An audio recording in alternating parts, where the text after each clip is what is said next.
Hi friends, welcome to open gate academy. Friends, today class ఏంటిదంటే ఉదంకుడి గాథ. ఎవరు ఈ ఉదంకుడు అంటే పైలుడి యొక్క శిష్యులలో ముఖ్యమైన వాడే ఈ ఉదంకుడు అనమాట. ఈ ఈ ఉదంకుడు అనేవాడు మహానుభావుడు, మునిశ్రేష్ఠుడు అనమాట. తన గురువుగారి వద్ద అష్టసిద్ధులు అనే విద్య నేర్చుకున్నాడు అనమాట. ఏంటివి అవి అంటే అనిమ, లగిమ, ప్రాప్తి, ప్రాకమ్యము, మహిమ, ఈశత్వము, వశిత్వము, కామవసాయిత అనే ఈ అష్టసిద్ధులను నేర్చుకున్నాడు అనమాట. ఏంటిది అనిమ అంటే ఏంటిది అంటే చిన్న రూపం పొందడము, కామవసాయిత అంటే ఏంటిదంటే కోరికలను అరికట్టడం అనమాట. ఈ అష్టసిద్ధుల వల్ల వచ్చే ఫలితాలు ఏంటిదంటే ఈ భూప్రపంచంలో ఎక్కడ ఏం జరుగుతుందో తెలుసుకోవచ్చు. అదేవిధంగా ఈ భూప్రపంచంలో ఎక్కడికైనా తను అనుకున్న ప్రదేశానికి వెళ్ళగలనమాట. అలా ఈ అన్ని విద్యలు తన గురుగారైనటువంటి పైలుడి వద్ద నేర్చుకున్నాడు అనమాట. ఎవరు? ఈ ఉదంకుడు. ఒకరోజు పైలుడు ఉదంకుడిని పిలిచాడనమాట.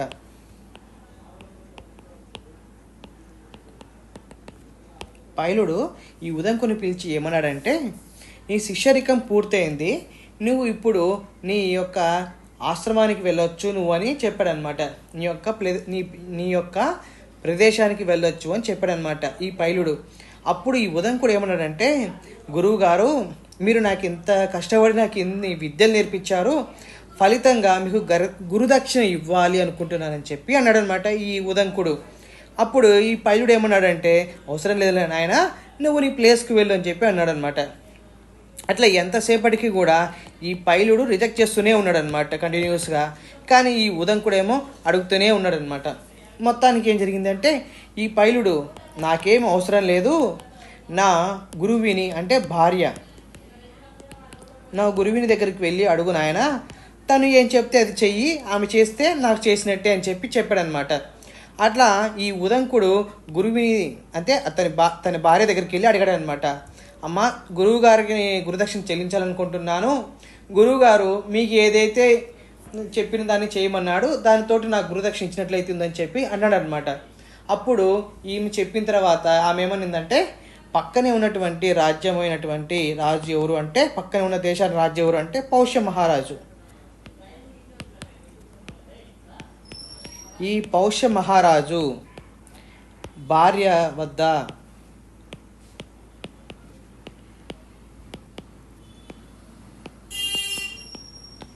పౌష్య మహారాజు భార్య వద్ద ఈ కర్ణాభరణాలు తీసుకురమ్మని చెప్పి చెప్పుద్ది అనమాట. అది తీసుకొచ్చిన తర్వాత, నేను వ్రతం చేయాలనుకుంటున్నాను, ఈ వ్రతం అనేది 4 రోజులు ఉండుద్ది అని ఆ 4 రోజుల్లోపు సమయం అయిపోయేలోపు తీసుకురమ్మని చెప్పి ఈ ఉదంకుడికి తన భార్య చెప్పుద్ది అనమాట. పైలుడి యొక్క భార్య చెప్పుద్ది అనమాట. అట్లా ఈ ఉదంకుడు ఏం చేశాడంటే, గురువుగారి యొక్క భార్య అడిగింది కాబట్టి అది ఆ పని చేసినట్లయితే గురుదక్షిణ సమర్పించినట్లే అనుకొని తను ప్రయాణం అయ్యాడనమాట. అలా దారిని వెంట వెళ్తూ ఉన్నప్పుడు దారి మధ్యలో ఒక ఎద్దు పైన ఒక దివ్యమైన పురుషుడు కూర్చున్నాడు అనమాట. కూర్చుని వెళ్తున్నప్పుడు పిలిచాడనమాట. ఎక్కడికి వెళ్తున్నావు ఉదంక అని అడిగాడనమాట.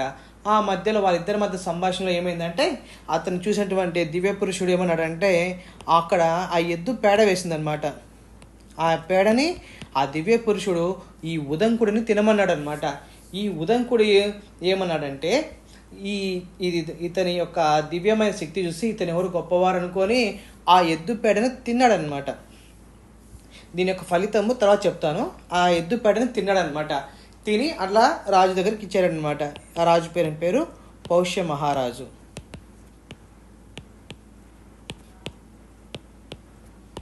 పౌష్య మహారాజు దగ్గరికి వెళ్ళి చెప్పాడనమాట, ఇది రాజా, నేను నా గురువుగారి వద్ద అనేక విద్యలు నేర్చుకున్నాను, దాని ఫలితంగా గురుదక్షిణ ఇవ్వాలి అనుకుంటే తన యొక్క మా గురువుగారి భార్య మీ రాణి యొక్క కర్ణాభరణాలు అడిగింది, నేను అది మీరు నాకు ఇవ్వగలరా అని చెప్పి అడిగాడనమాట. ఎవరు? ఈ ఉదంకుడు. అప్పుడు మహారాజు, సరే నాయన, అంతఃపురంలోకి వెళ్ళు, నేను చెప్పానని చెప్పి నా భార్య దగ్గర ఆ కర్ణాభరణం తీసుకొని వెళ్ళొచ్చు అని చెప్పి చెప్పాడనమాట. అట్లాగా ఈ ఉదంకుడు వెళ్ళాడనమాట. ఆ మహారాణి దగ్గరికి వెళ్ళి అడిగాడనమాట. ఈ మహారాణి దగ్గరికి వెళ్ళినప్పుడు, అంతఃపురంలోకి వెళ్ళినప్పుడు ఎక్కడ కూడా ఆ మహారాణి కనిపించలేదు. అప్పుడు ఈ ఉదంకుడు మళ్ళీ రాజు దగ్గరికి వచ్చి, మహారాజా, రాణి ఎక్కడ కనిపించట్లేదు నాకు అని చెప్పాడనమాట. చెప్పి ఏమన్నాడంటే, మీరే నాకు తెచ్చివచ్చు కదా, మళ్ళీ నేను ఎందుకు వెళ్ళాలి, నేను ఎందుకు వెళ్ళడం లే అని చెప్పి అడిగాడనమాట. అప్పుడు ఈ మహారాజు ఏమన్నాడంటే, నా దేవి పరమ పవిత్రురాలు, పరమ పతివ్రత, అశుచిగా ఉన్న, అదేవిధంగా అపవిత్రమైన వాళ్ళకి నా దేవి కనపడదు అని అన్నాడు అనమాట.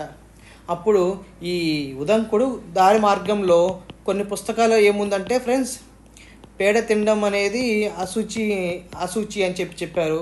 అదేవిధంగా కొన్ని బుక్స్లో దారిలో నడుస్తూనే తను ఆచమనం చేశాడు అని చెప్పి అన్నాడు అనమాట. ఎందుకంటే ఈ 4 డేసే కదా, టైం తక్కువ ఉందని చెప్పి ఆ దారిలోనే ఆచమనం చేశాడని చెప్పి ఉంది. మొత్తానికి ఏదైనా కానీ మనకు అదంత అవసరం లేదు. కాకపోతే మీకు ఈ ఎగ్జామ్ ఓరియంటెడ్ అడగడు కాదు, కాకపోతే చెప్తున్నాను అనమాట. మీరు కూడా కొన్ని బుక్స్ చదువుతారు కదా. అట్లా ఈ తన పొరపాటు తెలుసుకొని ఏం చేశాడంటే ఆచమనం చేశాడనమాట. శుభ్రంగా కాలు మొహాన్ని కడుక్కొని ఆచమనం చేసిన తర్వాత అమ్మ తిరిగి మరలా అంతఃపురంలోకి వెళ్ళాడనమాట. అప్పుడు ఆ మహాలక్ష్మి రూపం ధరించినటువంటి మహారాణి కనిపించింది అనమాట. మహారాణి దగ్గరికి వెళ్తే అప్పుడు ఈ ఉదంకుడిని, నాయన ఏమిటి వచ్చావు అని అడిగిందనమాట. ఎవరు? ఆ రాజుగారి యొక్క భార్య. అడిగి అతనికి అతిథి సత్కారం అన్నీ చేసి తర్వాత అతను చెప్తాడనమాట, ఇట్లా గురుదక్షిణ సమర్పించుకోవాలి, మీ కర్ణాభరణాలు ఇవ్వండి అని చెప్పి అంటారనమాట. అట్లా అప్పుడు ఆ దేవి సంతోషించి ఆ మహారాణి తీసుకోయా అని చెప్పి చెప్పుద్ది అనమాట. అట్లా ఒక జాగ్రత్త చెప్పుద్ది అనమాట తనకి. ఏమని అంటే, ఈ కర్ణాభరణాలు అవే ఈ కుండలాలని తక్షకుడు, ఈ సర్పరాజు అయినటువంటి తక్షకుడు, ఈ తక్షకుడు వీటిని అపహరించాలని ఎన్నో రోజుల నుంచి ఎదురు చూస్తూ ఉన్నాడు, జాగ్రత్త అని చెప్పొద్దు అనమాట. అప్పుడు ఈ ఉదంకుడు అంటాడంటే, నా దగ్గర అలాంటి ఏం చల్లవు అని చెప్పి చెప్పాడనమాట. అట్లా చెప్పి ఆ మహారాణి వద్ద ఆ కుండలాలని, ఆ కర్ణాభరణాలు తీసుకొని వస్తూ ఉన్నాడు అనమాట. వచ్చి మహారాజు చెప్పాడనమాట, సంతోషించి చెప్పాడు, అలా చాలా ధన్యవాదాలు అని చెప్పి నేను ఇంక వెళ్తాను, మా గురువుగారికి గురుదక్షిణ సమర్పించుకుంటానని చెప్పాడనమాట. వేళగాని వేళ వచ్చావు, తినే సమయం ఇది, నువ్వు ఈ సమయంలో తిని వెళ్తే నీకు ఎక్కడ కూడా తినే పదార్థాలు దొరకవు అని చెప్పి ఇక్కడ తిని వెళ్ళని చెప్పి చెప్పాడనమాట. అట్లా తనకి భోజనాలన్నీ వడ్డించాడనమాట. అయితే ఆ భోజనం అనేది చల్లగా ఉండడము, తింటున్నప్పుడు ఏం జరిగిందంటే ఆ భోజనం లోపల ఒక వెంట్రుక కనపడింది అనమాట. అప్పుడు ఈ ఉదంకుడికి కోపం వచ్చిందనమాట. ఉదంకుడికి కోపం వచ్చి, నువ్వు మహారాజువి కదా, కనీసము అన్నం వేడిగా ఉందో లేదో కూడా చూడలేదు, అదేవిధంగా దాంట్లో వెంట్రుక వచ్చింది, నీవు చూడకుండా ఇదంతా చేసావా, నువ్వు గుడ్డివాడివైపో అని చెప్పి చెప్పించాడనమాట. అప్పుడు మహారాజు ఏమన్నాడంటే, మీరు ఈ బయటికి వెళ్తే పస్తు ఉండాలి, అది గుర్తుంచుకొని మీరు తిని వెళ్ళండి అని చెప్పి మిమ్మల్ని మర్యాద చేస్తే, మీరు వెనక ముందు ఏం ఆలోచించకుండా నన్ను గుడ్డివాడిపోయి చెప్పించారు. నేను గుడ్డివాడిని అయితే నా రాజ్యం కూడా అంధకారంలోకి వెళ్ళిపోతుంది కదా, అంత చిన్న పొరపాటుకి నువ్వు అంత పెద్ద శిక్ష ఎందుకు వేసావు అని చెప్పి ఇతను ఏమన్నాడంటే, ఈ మహారాజు పౌష్య మహారాజు కూడా తను తిరిగి శపించాడు అనమాట. ఏమని శపించాడు? నీవు కూడా పుత్రులు లేకుండా నువ్వు ఉండిపో అని చెప్పాడనమాట. యాక్చువల్గా ఏంటిది అంటే, గురుదక్షిణ సమర్పించడం వల్ల మనకి ఏం ఫలితం లభిస్తుంది అంటే సత్సంతానము, మంచి సంతానం కలుగుతుంది అనమాట. కానీ ఇదంతా చేసింది దేనికి? తనకు సంతానం మంచి కలగాలని కదా. అంత ప్రయాసపడి చేసింది కూడా విఫలమైందనమాట. అప్పుడు ఈ ఉదంకుడు ఏమన్నాడంటే, రాజుగారు మీరు మీ యొక్క శాపాన్ని వెనక్కి తీసుకోండి అన్నాడు అనమాట. అప్పుడు ఈ రాజు ఏమన్నాడంటే, నేను వెనక్కి తీసుకోవడం కుదరదు, మీరే శాపాన్ని వెనక్కి తీసుకోండి, ఎందుకంటే నా మాట అనేది మహేంద్రుడి వజ్రాయుధంలా ఉంటుంది, మీ మాట అనేది సున్నితమైన మాట, అందుకే మీరే వెనక్కి తీసుకోండి అని చెప్పాడనమాట. ఎవరు? ఆ మహారాజు. అట్లాగా ఈ ఉదంకుడు తన శాపాన్ని వెనక్కి తీసుకున్నారనమాట. కొన్నాళ్ళకి మీ చూపు వస్తుంది, మళ్ళీ మీరు మీ చూపు తిరిగి పొందవచ్చు అని చెప్పాడనమాట. అలా చెప్పి అక్కడి నుంచి బయలుదేరాడనమాట ఈ ఉదంకుడు. బయలుదేరి తిరిగి ప్రయాణం అయ్యాడనమాట. అలా దారి మార్గం వెళ్తున్నప్పుడు అక్కడ ఒక సరస్సు కనిపించింది. అప్పుడు ఆ సరస్సు వద్ద కరెక్ట్గా ఏంటంటే ఆచమనం చేయాల్సిన సమయం ఆసనమైందనమాట. ఆ కుండలాన్ని పక్కనే ఇది పవిత్రమైన ప్లేస్లో ఉంచి ఆయన వెళ్ళి స్నానం చేస్తున్నాడు అనమాట. ఆ సమయంలో ఏం జరిగింది అంటే తక్షకుడు ఒక దిగంబర రూపాన్ని ధరించి ఆ ఆ కుండలాలని అపహరించాడనమాట. ఈ అపహరించినటువంటి ఈ కుండలాలని అపహరించాడు కదా ఈ తక్షకుడు, వెంటనే గ్రహించాడనమాట ఈ ఉదంకుడు. తక్షకుడు ఏం చేశాడు, ఆ కుండలాలని అపహరించాడనమాట. ఆ తక్షకుడు ఆ కుండలాలను అపహరించాడనమాట. అది గమనించిన ఉదంకుడు ఏం చేశాడంటే తక్షకుడు వెంటబడ్డాడనమాట. అట్లాగా వెంటబడుతున్నప్పుడు ఏం జరిగిందంటే ఈ తక్షకుడు తన నిజస్వరూపమైన అంటే సర్పరూపాన్ని ధరించి ఏం చేశాడంటే ఒక రంధ్రం గుండా భూమి లోపల ఒక రంధ్రం గుండా ప్రయాణించాడనమాట. అట్లా నాగలోకానికి వెళ్ళాడనమాట. ఆల్రెడీ ఇతనికి ఎవరికి ఈ ఉదంకుడికి ఏం విద్యలు వచ్చు, అష్టసిద్ధులు వచ్చు కదా. అతను అష్టసిద్ధులతోటి అట్లా తను కూడా నాగలోకానికి వెళ్ళాడనమాట ఈ ఉదంకుడు. వెళ్ళి చూస్తే ఆ నాగలోకంలో ఎవ్వరు కూడా లేరనమాట. అట్లా ఏం చేశాడంటే ఈ ఉదంకుడు కొన్ని చెప్పాడనమాట. ఏంటిది అంటే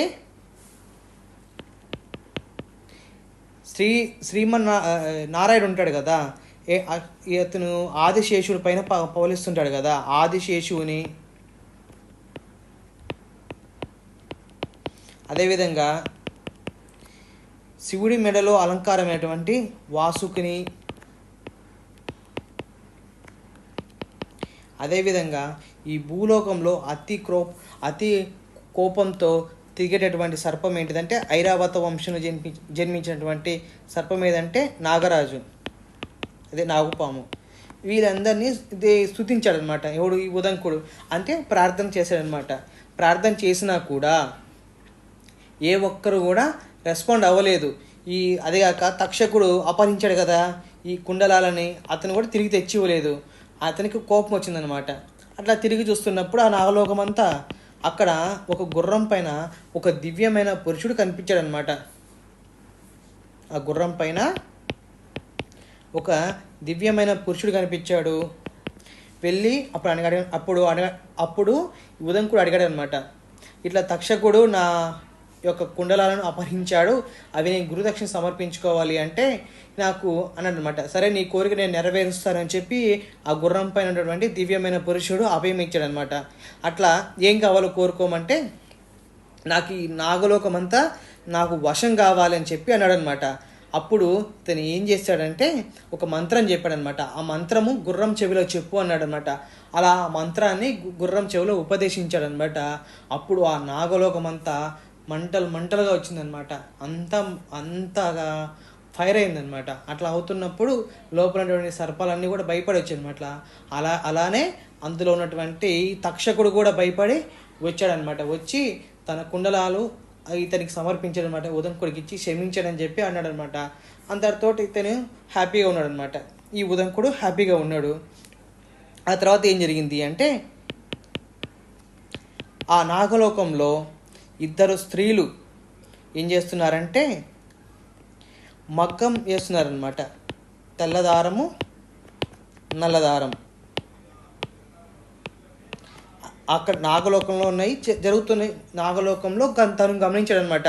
గుర్రం పైన ఒక దివ్యమైన పురుషుడు,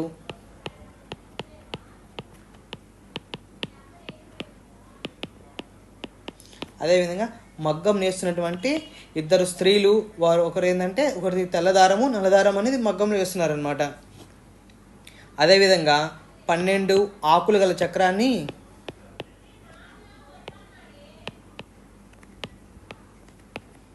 ఆరు యువకులు దాన్ని తిప్పుతూ ఉన్నారనమాట. ఇదంతా గమనించాడనమాట. అలా గమనించి చెప్పాడనమాట. దివ్యమైన పురుషుడికి ఏమన్నాడంటే ఆ గుర్రం పైన ఉన్నటువంటి పురుషుడికి ఈ వ్రతం అనేది మహారాణి 4వ రోజు ఈరోజు నేను సమయంలోకి వెళ్ళాలి అంటే చాలా దూరం కదా అని అన్నాడు అనమాట. అప్పుడు ఈ గుర్రం పైన ఉన్నటువంటి దివ్యమైన పురుషుడు ఏమన్నాడంటే, ఈ గుర్రం పైన వెక్కు, వెంటనే తీసుకెళ్తుందని చెప్పాడనమాట. ఈ గుర్రము గాలి కంటే వేగమైనది, నీ మనసు కన్నా వేగమైనదని చెప్పి గుర్రం పైన ఎక్కమన్నాడు అనమాట. అలా ఎక్కి కరెక్ట్గా ఆమె ఆ గురువు గారి భార్య రెడీ అయ్యి కూర్చుందనమాట, కొత్త కొత్త వస్త్రాలు ధరించి. అదేవిధంగా ఈ పూజ సమయం అవుతుంది, ఇంకా రాలేదేంది ఈ ఉదంకుడు అని చెప్పి ఎదురు చూస్తుంది అనమాట. ఆ కరెక్ట్గా ఆ ఎదురు చూసే సమయానికే ఈ ఉదంకుడు చేరాడనమాట. చేరి తను తీసుకున్నటువంటి ఈ కుండలాలని ఆ యొక్క గురువుగారి భార్యకి సమర్పించాడు అనమాట. అవి ధరించి తన వ్రతం పూర్తి చేసుకుంది. అట్లా ఈ ఉదంకుడు తన శిష్యుడి తన గురువుగారి వద్దకు వచ్చి చెప్పాడనమాట, గురువుగారు నేను ఇచ్చానని. చాలా సంతోషమైనా పక్కనే ఉంది కదా రాజ్యం, ఎందుకు ఇంత లేట్ అయిందని చెప్పి అడిగాడనమాట. గురువుగారు దారి మార్గంలో వెళ్తున్నప్పుడు ఒక ఎద్దుపైన దివ్యమైన పురుషుడు కనిపించాడు, తను ఆవు పేడని తినమన్నాడు అని చెప్పి చెప్పాడనమాట. దాని యొక్క ఏంటిది అది దాని అడిగాడనమాట. అదేవిధంగా నాగలోకం వెళ్ళానని చెప్పి మొత్తం స్టోరీ చెప్పాడనమాట. నువ్వు ఏదైతే చూసావో, ఇది ఏదైతే తిన్నావో, ఆ ఎద్దు పైన ఉన్న అతను ఎవరు అంటే ఇంద్రుడు. నువ్వు తినింది పేడ కాదు, అది అమృతము. అందుకే నీకు ఈ కార్యం అనేది పూర్తయిందని చెప్పి చెప్పాడనమాట. అదేవిధంగా నువ్వు చూసానంటున్నావు కదా ఇద్దరు స్త్రీలు, వారు ఎవరు అంటే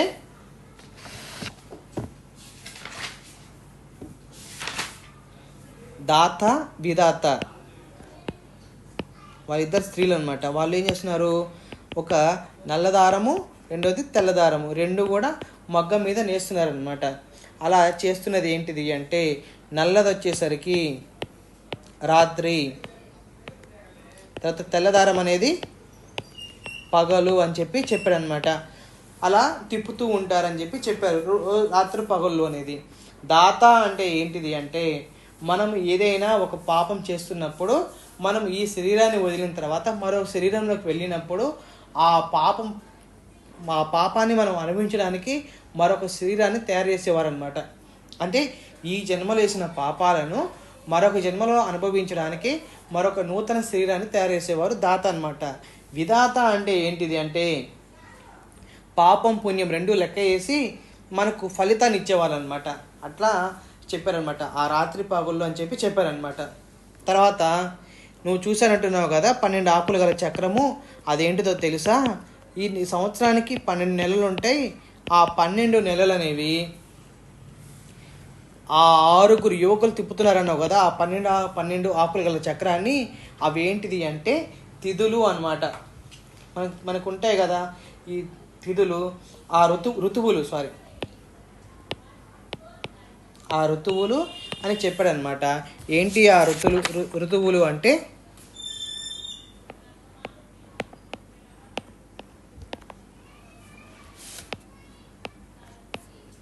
గ్రీష్మ ఋతువు, వర్ష ఋతువు,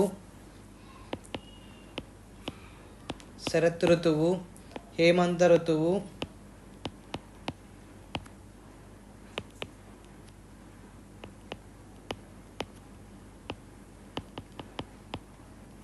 ఈ 6 ఋతువులే ఆ యువకులు అని చెప్పి చెప్పాడనమాట.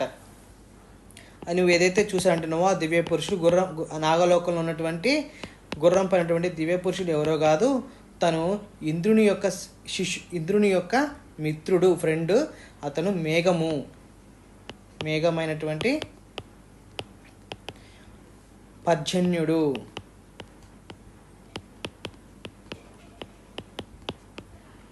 అతను పర్జన్యుడు అని చెప్పి చెప్పాడనమాట.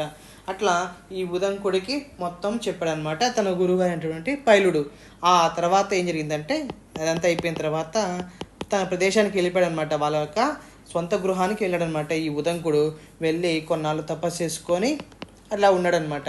ఎంతసేపటికి కూడా తనకి ఆ తపస్సు అన్నీ పూర్తయిన తర్వాత ఈ తక్షకుడు చేసిన పని ఏదైతే ఉందో, అపహరించాడో, అతను అందుకు కోపగించుకున్నాడు. అదేవిధంగా నాగలోకంలోకి వెళ్ళి అన్ని పాములని తను ప్రార్థించాడు అనమాట. ఏ ఒక్క పాము కూడా తన యొక్క ప్రార్థనని ఇది రాలేదు కదా, అందుకని చెప్పి ఆ రెండింటి మీద కోపం ఉందన్నమాట ఈ ఉదంకుడికి. కోపం వచ్చి ఎలాగైనా ఈ పాములన్నింటినీ కూడా అంతం చెయ్యాలి అనుకొని తను ఎక్కడికి వెళ్ళాడంటే జనమేజయుని దగ్గరికి పోతే వెళ్ళాడు అనమాట.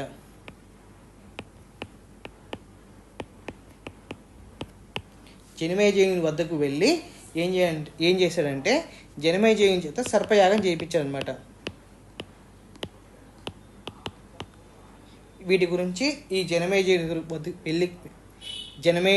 వద్దకు వెళ్ళి సర్పయాగం చేయించడానికి మధ్యలో ఒక స్టోరీ ఉంటుంది అనమాట.